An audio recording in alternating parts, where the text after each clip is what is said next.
So when it comes to refugee claim or an asylum claim in Canada, a lot of people seem to think that it is about just telling the decision maker why they are afraid to return home. But I'm here to tell you a different story. And I find that a lot of people actually don't address the issues that the decision maker is looking for. So today we're going to be talking about the checklist that nobody talks about when it comes to a refugee claim, and what are some issues that the member or the decision maker looks for. So one of the issues that the members will look for is, number one, credibility. So this is essentially the gold that you have to protect. So if you go into your refugee hearing, or if there is an issue that comes up from the minister about credibility, that means that they don't believe your story and they do not think you are a credible person. And this can be the center of your refugee claim. And if they continue to find inconsistencies or issues with your testimony, then they can say that you are not a credible person, and therefore they can reject your refugee claim. Another issue that they will look at is state protection, or the lack of state protection. So in Canada, as asylum claimants, Canada pretty much assumes that your country can protect you.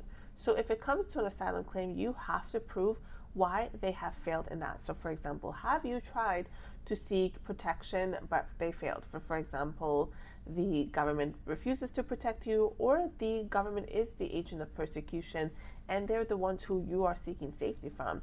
Whether it is incompetent or corrupt police, you really have to show exactly what you have done, that you tried to seek protection and it failed. Another major issue is the internal flight alternative. So essentially this means, can this individual reasonably go to another region or city to seek protection in their own country? So for example, if you are, let's say, running away from the cartel and you are in a specific area in Mexico, the decision maker is going to ask, well, can this person go to another part of the region to seek protection from this specific gang group or cartel?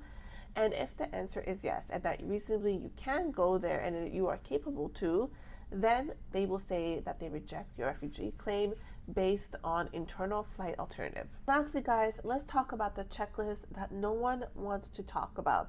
So before you're filing your refugee claim, you have to ask yourself, can I clearly explain why I fear going back home?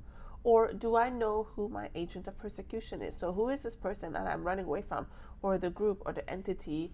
And do I understand, or do I know why I am being targeted? Because if you can't answer these questions or give a reasonable answer to these questions, then your refugee claim can be rejected. So the strongest refugee claims, guys, it's not about telling your story, and it's not about providing documents at the last minute, or even when you go to the hearing and the member has to ask from you. They are built over time, and they are built on strong evidence that actually weight a good amount at the refugee claim hearing. And we'll talk more about what it means and what weight your evidence has, because each evidence doesn't have the same amount of weight. So for example, one evidence they can really consider, and another evidence they're like, it's not really relevant to the case, or they're not going to give too much thought about it. So I'll create another video about that too. Until next time, guys, make sure you subscribe and you follow more, because I'm going to talk more about refugee claims, provable risk assessments, H&Cs, spousal sponsorship. So if you want to get good and actual proper information, follow my channel for more.